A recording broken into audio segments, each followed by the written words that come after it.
এবং দেশের নিরাপত্তার জন্য স্পেসিফিকলি ফর ন্যাশনাল সিকিউরিটি অত্যন্ত তাৎপর্যপূর্ণ। আটক অবৈধ আদিবাসীদের তাদের জন্য এবার ডিটেনশন ক্যাম্প তৈরি করতে হবে। সব রাজ্যে ডিটেনশন ক্যাম্প তৈরির নির্দেশ দিয়েছে স্বরাষ্ট্র মন্ত্রক। গতকাল রাত থেকে সারা দেশে লাগু হয়েছে সংশোধনী আইন। নতুন অভিবাসন ও বিদেশি নাগরিক সংশোধনী আইনে যদি কেউ ভারতে থাকার বৈধ প্রমাণপত্র দেখাতে না পারেন, তাকে দেশে পুশব্যাক করা পর্যন্ত থাকতে হবে ডিটেনশন ক্যাম্পে। একমাত্র নেপাল ও ভুটানের নাগরিকদের ভারতে প্রবেশের অনুমতি রয়েছে।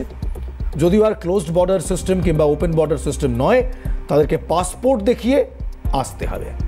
এই ডিটেনশন সেন্টার নিয়ে কিছু বক্তব্য নেওয়া হয়েছে, যেমন ভারতে অনুপ্রবেশকারীদের রাখা হবে এই ডিটেনশন ক্যাম্পেই।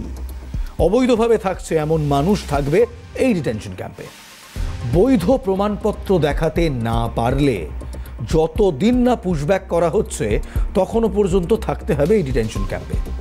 31শে ডিসেম্বর 2024-এর মধ্যে যারা ভারতে ঢুকেছেন তারা এর আওতায় পড়ছেন। তাদের বিরুদ্ধে পাসপোর্ট ও ভিসা আইন পুরোপুরি কার্যকর হবে না, এটাও জানানো হয়েছে।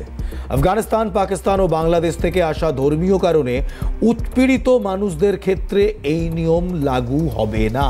অর্থাৎ আপনি যদি রিলিজিয়াসলি পারসিকিউটেড হন, you don't follow in this category. কিন্তু বাকি সবার জন্য আপনাকে প্রমাণ করতে হবে আপনি এই দেশের নাগরিক। আপনাকে বৈধ কাগজপত্র দেখাতে হবে। কাগজ নেই দিখায়েঙ্গে বললে চলবে না, এটা দেশের নিরাপত্তার জন্য অত্যন্ত জরুরি। আপনাকে কাগজ দেখাতে হবে। তারপরও যদি সংশয় থাকে তখনই আপনাকে এই দেশ থেকে বিতাড়িত করা হবে না। আপনি যাবেন ডিটেনশন সেন্টারে, ফরেনার্স ট্রাইব্যুনালে আপিল করার আপনি সুযোগ পাবেন। সেই মামলা হবে, আপনার কথা শোনা হবে, আপনার প্রতিটি কাগজ খতিয়ে দেখা হবে এবং তারপর যদি মনে হয় যে আপনি ঠিক, তাহলে আপনি ফেরত আসবেন। আর তারপরেও যদি আপনি আপনার ভারতীয় নাগরিকত্ব প্রমাণ না করতে পারেন, তাহলে তখন পুশব্যাক হবে। এই পুশব্যাক নিয়ে গত 1 মাসে রাজ্য রাজনীতি সরগরম। কারণ কখনো বলা হয় অবৈধভাবে বাঙালিদের পুশব্যাক করে দেওয়া হচ্ছে বাংলায়, বাংলাদেশে। বাঙালিদের নাকি বাংলাদেশে পুশব্যাক করে দেওয়া হচ্ছে। এই বিরোধীদের ন্যারেটিভকে ভেঙে দিল স্বরাষ্ট্র মন্ত্রকের এই একটি ছোট্ট নির্দেশিকা, যেখানে স্পষ্টভাবে বলা হলো পুশব্যাক তখনই হবে যখন ফরেনার্স ট্রাইব্যুনালে আপনার কেস আপনি হেরে যাবেন। যদি আপনার বৈধ নথি না থাকে তাহলে আপনাকে তৎক্ষণাৎ পুশব্যাক করা হবে না। আপনি যাবেন ডিটেনশন ক্যাম্পে। ডিটেনশন ক্যাম্পে থাকাকালীন আপনার সঙ্গে মামলা হবে, আপনি সেই মামলার পার্টি হবেন। ফরেনার্স ট্রাইব্যুনালে আপনার মামলা চলবে। আপনাকে প্রমাণ করতে হবে আপনি ভারতীয়। প্রমাণ না করতে পারলে তাহলেই পুশব্যাক। আর এই নিয়মাবলী গতকাল আসার পর থেকেই রাজনৈতিক মহলে সরগরম বিতর্ক। বিভিন্ন দলের রাজনৈতিক নেতারা কি বলছেন এই নিয়ে, ladies and gentleman, take a very hard look. বিধানসভার ভোট আসবে, তখন ওনারা এটা নিয়ে আরো বাজার গরম করবেন। ওনারা মনে করেন যে ভারতবর্ষে যারা জন্মেছেন, ভারতবর্ষে যারা পড়াশোনা করেছে, এখানে চাকরি করেছে, বিয়ে করেছে, সন্তান হয়েছে, তারা তাদের পরিবার নিয়ে এত বছর ধরে এখানে বসবাস করছে, তাদেরকে এখান থেকে উৎখাত করতে হবে। এটাই তো ওদের বিজেপির নোংরা রাজনীতি। এই জন্যই ডিটেনশন ক্যাম্প, এই জন্যই এনআরসি। আমরা এগুলো মানবো না। আমরা মনে করি ভারতবর্ষে যারা জন্মেছেন, ভারতবর্ষে যারা পড়াশোনা করেছেন, ভারতবর্ষে যারা বসবাস করেছেন, বিবাহ বিবাহিত করেছেন, তারা সবাই ভারতীয় নাগরিক। ওনাদের কাছে প্রমাণ দেবো না।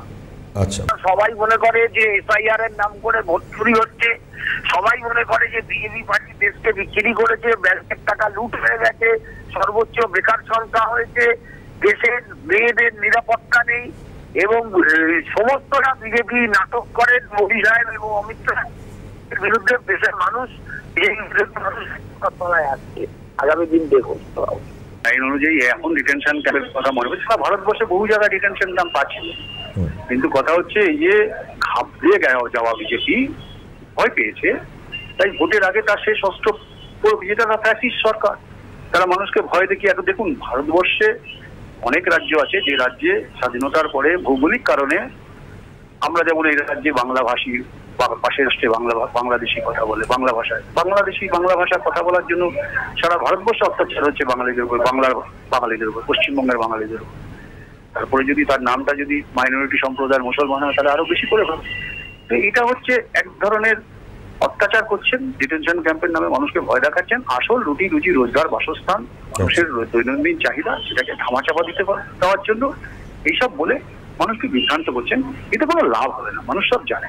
আসামকে ফলো করে বিশেষ করে ডিটেনশন ক্যাম্পের নামে দেশভাগের পরিণতিতে যে বাংলা মানুষ দুটো দেশে বিভক্ত হয়ে গেছে, বাঙালি খানিকটা নিজ ভূমে পরবাসীর মতন একটা বন্দোবস্ত তাকে ফেলে দেওয়া যায় কিনা তার একটা প্রচেষ্টা আছে। ভোটার করে দাও, এদের ভোটার নিয়ে সন্দেহ ফেলে দাও, তারপরে এনআরসিতে ফেলো, এবং সেই কারণে নাগরিকত্ব কোথায় ডিটেনশন ক্যাম্পে রাখো, যেটা একটা কনসেন্ট্রেশন ক্যাম্পের মতন জীবন।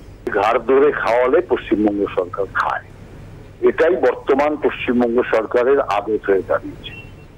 সেই কারণে সারা দেশে যে আইন চালু হবে সেই আইন এখানেও কার্যকর হবে।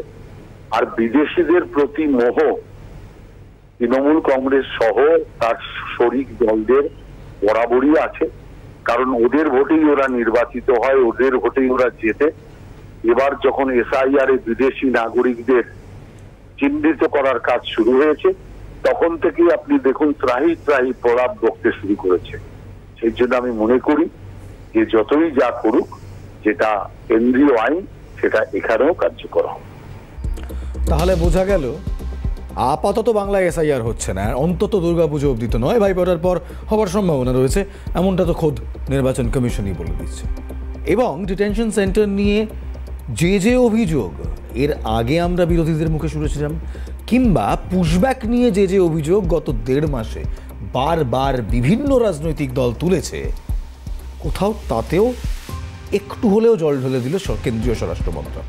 কারণ এই ডিটেনশন ক্যাম্প হলে অন্তত যাদের বিরুদ্ধে বৈধ নথি না থাকার অভিযোগ, তারা সেই স্কোপটা পাবেন ফরেনার্স ট্রাইব্যুনালে নিজেদের নাগরিকত্ব প্রমাণ করার। আর অন্তত বাঙালিকে অবৈধভাবে বাংলাদেশে পুশব্যাক করার অভিযোগটা